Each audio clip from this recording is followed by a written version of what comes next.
the hands of a group of 9 French noblemen. These noblemen became known as the Knights Templar. The word cabal, meaning a group who conspire together, comes from the word Kabbalah. One such cabal, who were to later inspire a whole armada of black magic cults and Freemasonry, were the so-called Knights Templar. They laughingly called themselves the Poor Knights of Christ, but these men were far from poor. They deliberately styled themselves as monks so that they could go about their Luciferian Kabbalistic studies and conduct business without being taxed nor arouse suspicion from the Vatican. The Kabbalistic higher secrets of ritual sodomy, the evil eye, chanting incantations, necromancy, blood sacrifice, and invoking the fallen angels in service to Lucifer fascinated the French Knights Templar.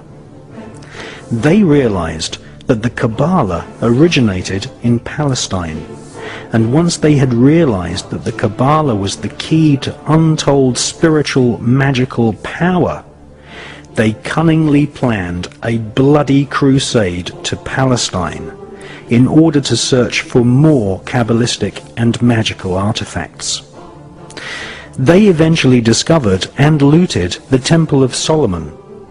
Solomon was a biblical magician king who is accredited with inspiring large parts of the corpus of works we now know as the Kabbalah.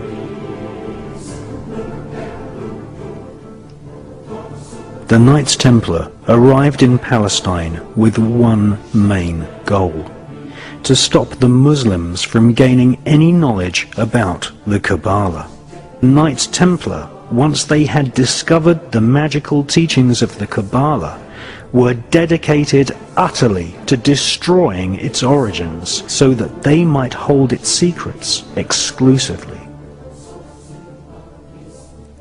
After 200 years of Kabbalistic magic and bloodthirsty crusades, wantonly murdering children, women, and engaging in ritualized sodomy, the French Knights Templar were rounded up, tortured, and executed. Many confessions told of the Knights Templar monks ritually sodomizing each other, invoking evil spirits, and implanting these spirits into animals such as cats.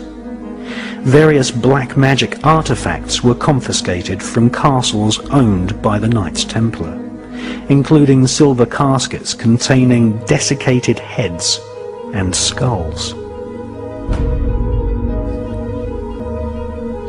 The Knights Templar referred to these heads as Baphomets.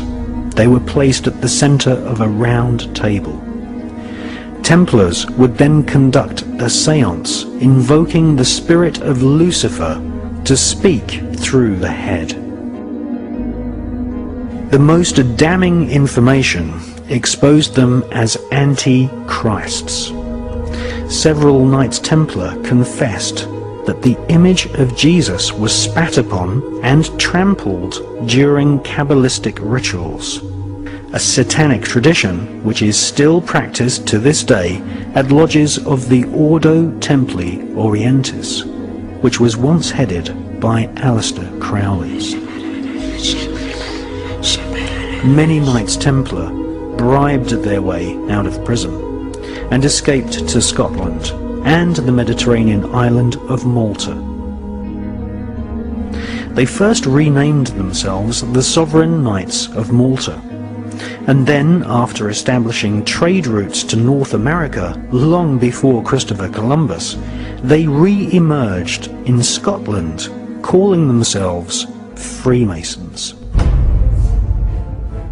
All versions of Freemasonry, Rosicrucianism, the Skull and Bones, the Palladian Rite of Freemasonry, Co-Masonry, Scottish Rite Masonry, the Ku Klux Klan, and Crowley's Ordo Templi Orientis are derived from the original Kabbalistic rituals of the Knights Templar.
The Illuminati is a global network of witch covens, black magicians, and Freemasons.